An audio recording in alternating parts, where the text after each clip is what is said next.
Let's challenge our limitations and promote our curiosity on education and so much more. This is the No Box Podcast with Dr. T. Hey, is this thing on?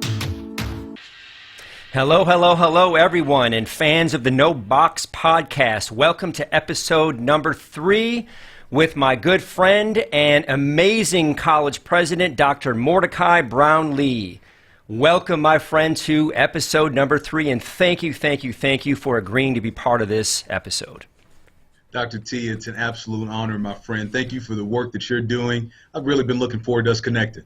Well, thank you. So, just so the fans out there know, you proudly serve as the 6th president of the Community College of Aurora in Colorado. In addition to this, it's amazing, and if you all out there haven't seen any of Mordecai's work, he frequently publishes, including being a columnist for EdSurge. He also teaches for Lamar University within the College of Education and Human Development and serves as an international keynote speaker. He is paving the way for the next generation of access and agility in community colleges. And again, I'm just honored to have your voice on this podcast. So with that being said, I want to give you a shot to tell us a little bit about you, kind of in that Reader's Digest version. Who is Mordecai Brownlee? How'd you get here as president? And then we'll jump into some questions and some conversation. It's all you. Sounds good, my friend. Well, I was raised by a single mother who was an educator.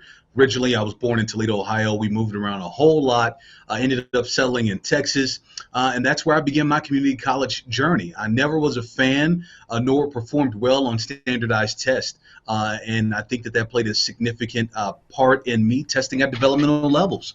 And so I had to take developmental math. I failed developmental math, but after working overnight shifts and working that seasonal work, I tried my hand again at it. I became a work study student, began to really hone in on my study style, and the light bulb went off for me. And so I've dedicated my work to helping the light bulbs go off for others. I'm a proud husband, proud father of 2 children, and grateful to be here. I've served in different parts of the country, and now been here in Colorado for a couple of years, and really excited about the work that we're doing to advance social, economic mobility, equitable student success. Absolutely. Wow. What an amazing and remarkable story. And it's inspiring. So those listening out there, share this podcast, because this is a story that can help transform lives. And I want to jump into a question, and perhaps it is sort of that light bulb kind of transition.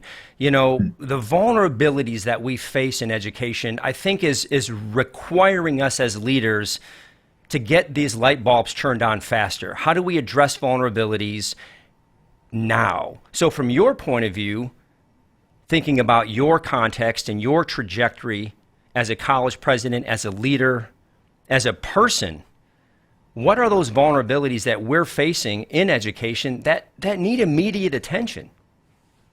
Certainly, you have to think about poverty. Unfortunately, poverty is one of those conversations that we tend to think about other parts of the world, not necessarily here in the United States. But here in the United States, we're dealing with significant levels of poverty, housing insecurity, food insecurities. We certainly have to think about, even in some parts of the country, even where I have served, the quality of the water. And so these are things that we have to put at the forefront, because more social services have integrated their way into the educational experience. And students, you can't expect for them to perform well or be ready to learn or advance in their career and personal aspirations, and they don't have food to eat, they don't have quality water to drink. So we certainly have to think about poverty and the implications of such. I think we also have to talk about this reality of the changing of the times. And so the way in which we have previously approached higher education as a whole, we can no longer approach it in that manner, because society has advanced at such a rate that in some cases it is well beyond what has been our historical pedagogical approaches to this work. And so we're going to have to re-envision, what does it look like today, how we achieve those learning outcomes. Not that we are to reduce the rigor, but we now must think about more equitable, fast, effective ways to ensure that we're meeting that need. And then, of course, Workforce advancement. I mean, as you just think about the demographic shifts that are occurring in this country, we now more than ever have to think about how are we going to ensure a prepared workforce to meet the needs of our communities, our states, our country as a whole. And that demographic shift and decline is pretty significant. It's wreaking havoc on a lot of different communities, colleges, universities on how they have previously approached this work. Well, thank you so much for that. I'm coming off a meeting just a couple of hours ago, and the discussion really mimicked a little bit of what you said, and it's about access into some of our rural communities. And in a very interesting way, we're starting to talk more about these new forms of access. And I've been using this word agility in the context of our processes, our policies, and how those processes and policies can address, perhaps in a more intentional and strategic and sustainable way, poverty and the wraparound services that need to be strengthened to support student success. But this is what came out of that, and what I think you said is right on target, is rather than us thinking about, and this is, I think the person I talked to said, hey, we hired or have a person who's like the director of flexibility, okay? So I'm like, well, doesn't that become the rule rather than the exception to the rule? So rather than, hey, we have these directors and these individuals that are over the flexible part of our work, why aren't we just naturally flexible and agile and accessible in ways that we haven't been before? And the traditional pathways sort of become the exception. And oftentimes we'll talk about things like blend flex or things like competency based, which is evolving. And, I'm trying to push that even from a national level. That doesn't mean we're speeding things up. We're trying to create environments where students can work at their own pace. And in a lot of ways, to your point, creating the environment where learning can happen. This is going to sound strange, not necessarily, well, we're here to teach you anything. We're here to create an environment that works for you, sometimes not knowing the depths of some of those challenges that you have. So how do we create that environment? So wow. I guess the follow-up to that would be, so what's the first step we take, right? What's the first step we take in tackling some of these large issues that seem to be there all the time? When we think about poverty, we think about food insecurity, we think about finances, and a student says, I really want to go to Aurora Community College, but I just can't afford it, and don't even know what they don't know in terms of the question to ask of how do I find those resources. So what is it that needs to happen from your point of view? Yeah, great question, Ken. A few different things. For one, I think that it starts with, especially those of us that are doing this work. We're working in education, working in higher education. We have to ask ourselves, what parts of this work is transactional and what part of this work is transformational? And that for far too long, we in the academy, I believe, has looked at flexibility as a negative. This idea that flexibility is then interpreted as reduction and rigor. And that's not the case. Flexibility, I think, in our work is realizing that there are elements that we must look at what is happening in the marketplace. I'll take Amazon, for example, and just thinking about the service, the interaction, the responsiveness that we receive as those of us that are buying product from Amazon. And then ask ourselves, what are the elements of the onboarding, the student services, the responsiveness of our institutions that we need to embrace what has become a standard in the marketplace? Now, that is transactional, very different than the transformational component of our work, which is the fulfillment and the obtainment of the learning outcomes. And to that, I then say that's where we have to look at diversity, equity, and inclusion a different way. I think far too often we treat DEI or belonging like it's this separate initiative that sits outside of the institutional mission. And the reality is that today's time calls for that to sit at the core of our work. And so the real question I would then have for educators is, how are we honoring every student in each seat? And then saying that we have a finish line to get them to, but honoring the realities, the experiences, the traumas, all of these facets that make that individual unique, and still we have a charge to get them to where they need to be. And I think that that's the steps of honoring and saying transactional, transformational, and on the transformational components, understanding that this work is about honoring every single student and then creating learning experiences that are inclusive, but also relatable. And I would also say a word that we don't use in higher education, relevant, Yes. because everything that we've been doing historically is not necessarily relevant. So the question out there for all of you listening is, ask yourselves this right now. Take a step back. What are you doing in your institutions that is just transactional? And what are you doing that's transformational? And what needs to happen within your own environment to take what's happening in a transactional way and create transformation? And how do you take what you're doing in a transformational way and lift that to the next level even further? So great insight, great perspective. So as we move along this way of creating a more perhaps transformational environment, describe your vision as a president for sort of this idea of a reset in education, in specifically how we define access and how we define agility in education. I think it's a main part of the access conversation is taking away all assumptions as to what access actually is. I'll use websites as an example. I'm currently working on a new article for EdSurge regarding college websites, and this idea that just because it is accessible does not, in terms of being published content, does not mean that it is truly accessible to the individual seeking to learn. I'll use one case in point. I think about the work that I was doing at Texas at one point in time through the Texas Higher Education Coordinating Board, and we were looking at the state college application, and we were using this college application even in workforce programs, which means then that we had a college application that was reading at a 14, 15 grade reading level, seeking to serve those that may have a 7th or 8th grade reading level.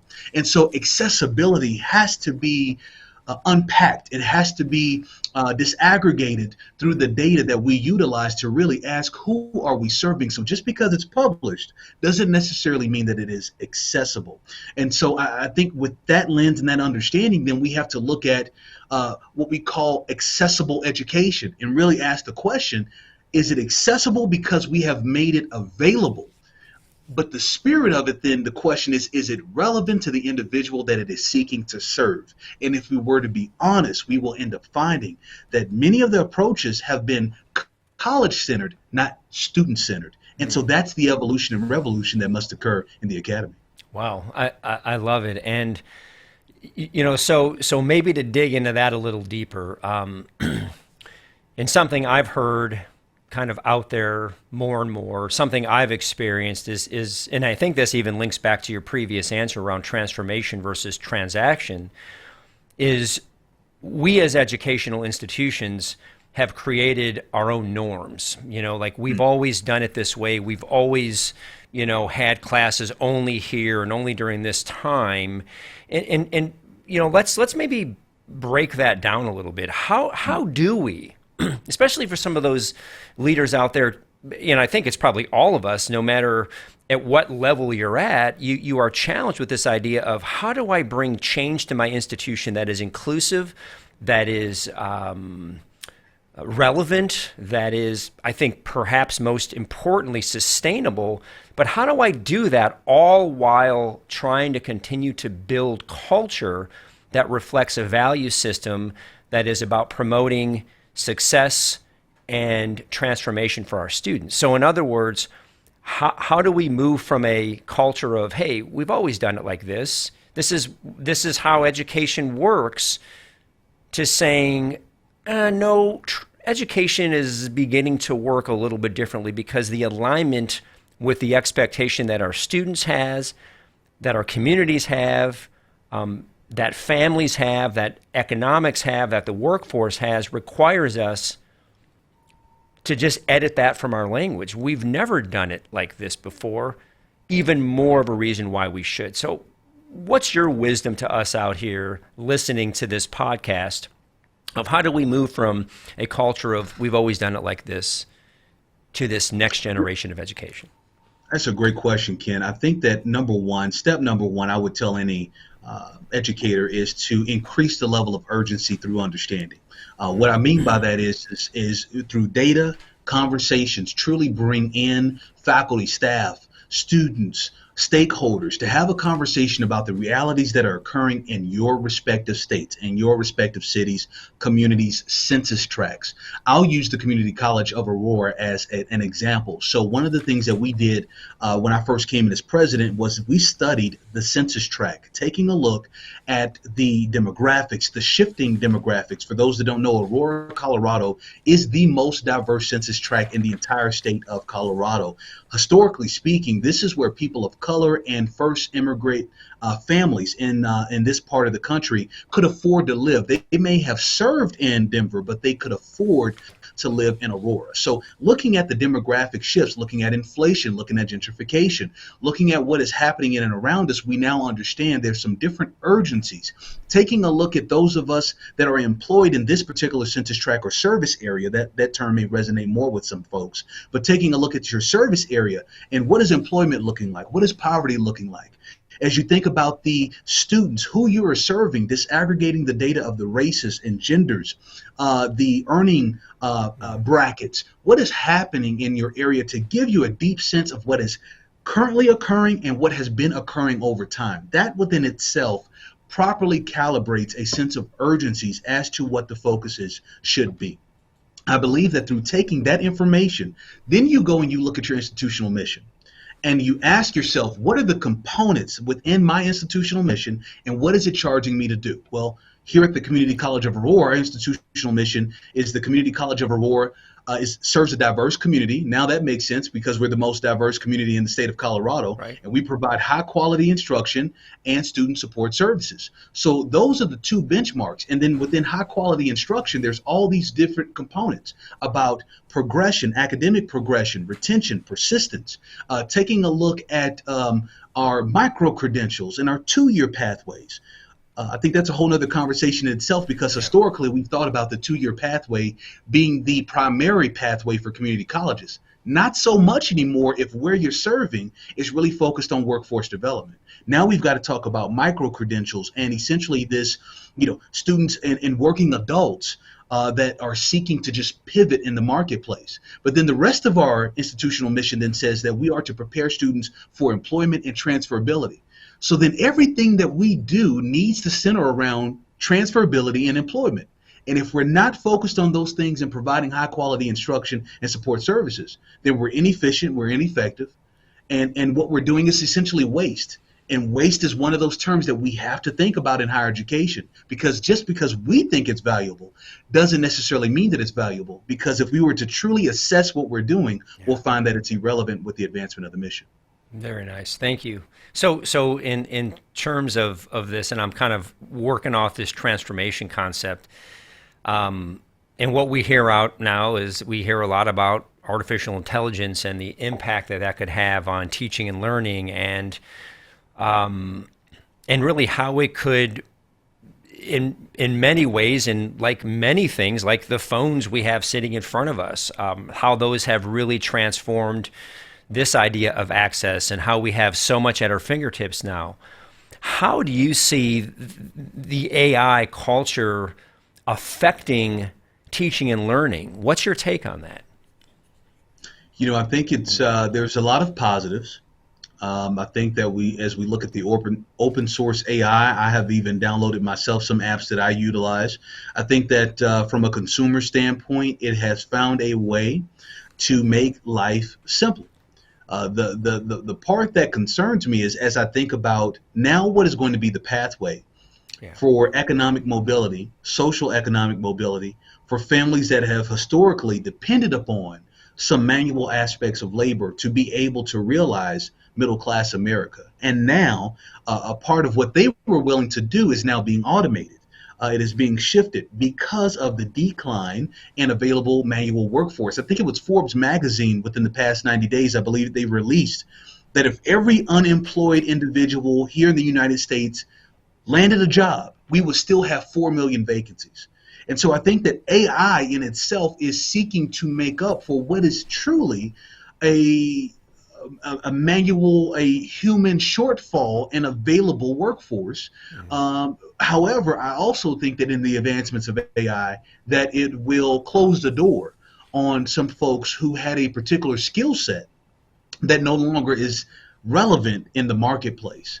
And so now we go through this entire crisis of how do I educate and empower someone to realize their purpose in a new way? Because society and the advancements of technology are now saying that those skills, those passions are no longer relevant. It's kind of interesting. Very interesting, and I think it puts that much more, I think in a good way, this pressure on us as educators to begin rethinking what curriculum looks like, what alignment needs to happen between industry and our respective community colleges, and how do we begin to reimagine what those pathways may look like. I'm paying attention to it. It's remarkable in terms of, I think, where it will begin to impact, and I think complement is sort of the way I'm thinking about this, complement the work we're doing to enhance that experience for our students, and I think expose our institutions to even broader, more relevant opportunities to move forward. So very interesting. So a couple other formal questions, and then maybe a little back and forth here on some things. But just, we've learned a little bit about you. We've heard some remarkable perspective. But when you boil it down, what excites you most about your work as an educator? I am excited about the transformation of lives. There is absolutely nothing like watching a student walk across a stage with their family crying tears of joy, realizing that that student now has a credential in their hand that is going to change the trajectory of that family and their lives forever. So that's what I get excited about. I get excited about realizing that what we're charged with doing is transforming lives, bettering bloodlines, advancing communities, and we're able to do that as being educators. Oh, I love it. I love it. Wow. Very inspiring, my friend. Thank you. This won't be the last question. I want to have a little chat after this, but if you were to leave a couple of points of wisdom for this person leaning up against their desk thinking, God, I love education, I love this, but there's just so much uncertainty. Unlike perhaps you and I who feel that it's the most exciting time to be in education, there may be some leaders out there that are like not feeling that. So what are a few points of wisdom and inspiration that you could inject into those minds of new and young and fresh upcoming leaders that are really going to take this work that we're perhaps planting the seeds around to the next level? What do you got? I honestly believe, Ken, that now is a time for deep reflection. Honest, deep reflection for those of us that are serving in these critical roles, and to ask ourselves, one, is what I am doing fulfilling my personal purpose? Because when you pull into that parking lot, when you walk into that office, to the listeners and watchers, it's so important that what you do is in full alignment with where you are in life and what life is calling you to do in terms of purpose. And if there truly is a misalignment, be honest about that and understand that life is too precious to waste time. So then the question becomes, is if you're in misalignment, is it about you finding a new place to serve or new ways to serve, but being brave enough to realize that you've got to get in place to serve that is in full alignment with your purpose. Now, if you are in alignment and it's more about just needing that level of encouragement, I will say understand that there is how we want to approach the work, and there's what the work requires. And it takes a level of maturity to say that just because I want to approach it this way doesn't mean that it's going to be relevant. How I worked and I served in West Virginia, how I served in West Virginia is going to be a bit different than when I served in rural Texas, which is going to be a bit different than what I served in metro Denver area. And so these realities are a bit different. And I think it's about understanding that my focus should be relevance. And if I'm not careful, then I can get caught in this minutia of, well, this is how I prefer. Well, how you prefer may not be relevant. It may not be effective. And understanding now more than ever, we need folks that are committed to serving effectively and in a relevant manner. I think the operative word there is serve. I think as leaders, if you just reduce it down to the why, are you willing to serve? No matter where you're at, no matter who, that you're willing to serve at the highest level with the most genuine level of energy and passion for the work, then in my opinion, you can't really go wrong. Because your focus and that why is that you're there to serve. And I feel this connection with this sort of having been around a number of different institutions is serving. And we have a mutual friend in Kansas, Dr. Harold Nolte over Dodge City, great guy. Serving at Seward County Community College, little bit different than serving, at Gogebic up in Michigan or now here in Godfrey, Illinois. But a common denominator is service and transforming those institutions with a remarkable team around you to make the community and our students better. And so, I mean, everybody listening out there, just think about what is your why and how are you working to transform the environment that you're in. So with that being said, I'm going to start this with you. Okay, this is the first guest. What question do you have for me on the spot? What do you got? So here goes a question. Why did you start this podcast? What is your desired outcome in serving in this way? So this this is the second podcast that I've done over my career. The first one was the no box leadership or the no door leadership. So this idea came to me when I was at my last gig, and it was about access, and I'm like, well, I'll just have the no door podcast, and it ended up being pretty successful. So much so that I didn't really follow my own podcast. People say, oh yeah, I heard this episode, I heard that episode.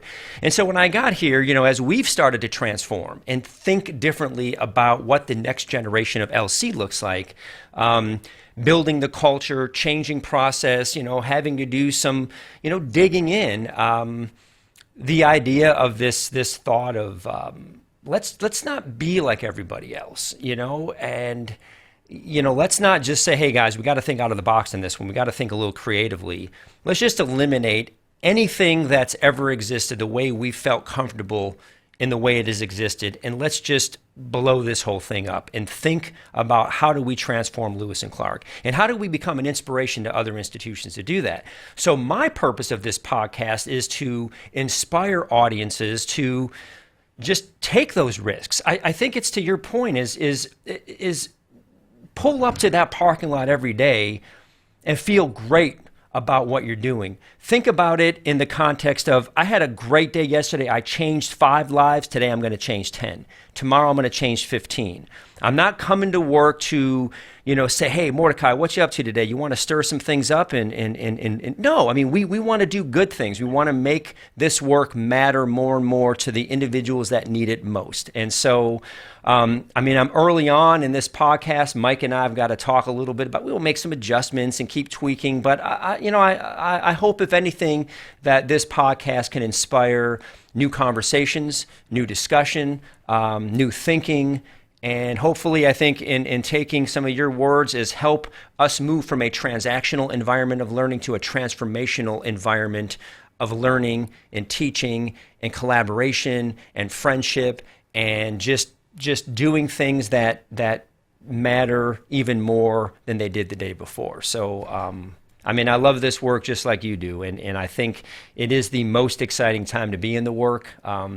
Absolutely, it's scary, but it's a good scary because we have in front of us an opportunity to do what no one else has done, and we also have the ability to realize what has been done before us and ask ourselves, how do we now get it to the next level? Thank you to all who've come before us, who've done remarkable work in their own right, but now it's our charge as the next generation of leaders to take it to the very next level. And I think that is so exciting. So, absolutely. Yeah. Absolutely. Yeah. I love it, man. I love it. Yeah. And you're doing some great work. And I'll tell you the thing that I love too. I'm so glad that Harold Nolte another shout out to Harold Nolte Yeah. that he put us in contact Yeah. to know one another. Because one of the things I've certainly found, Ken, is that in doing this work, it's so important that we have a supportive network Yes. and community of folks that we can encourage one another. We can continue to push one another. And so I found that in you, and I'm grateful for your friendship. Oh, likewise, my friend. And let's continue this conversation. I have enjoyed every moment of this discussion today, and I want to thank you for sharing your story and sharing your experience, because you're doing remarkable work in your own right. And it's one day at a time. We take these challenges on in front of us. And one of my favorite quotes that I often repeat over and over again is by Atul Gawande, that betterment is a perpetual labor. And I feel as educators, it is our responsibility and imperative to always look at how we can make the work we do better so that we can impact more people's lives in ways that become more and more transformational. So I want to thank you for your voice. Thank you for all that you do and all that you are. And until next time, my friend, please take care, be well, and keep doing amazing work. Thank you, my friend. Take care. All right. We'll talk soon. Thank you again.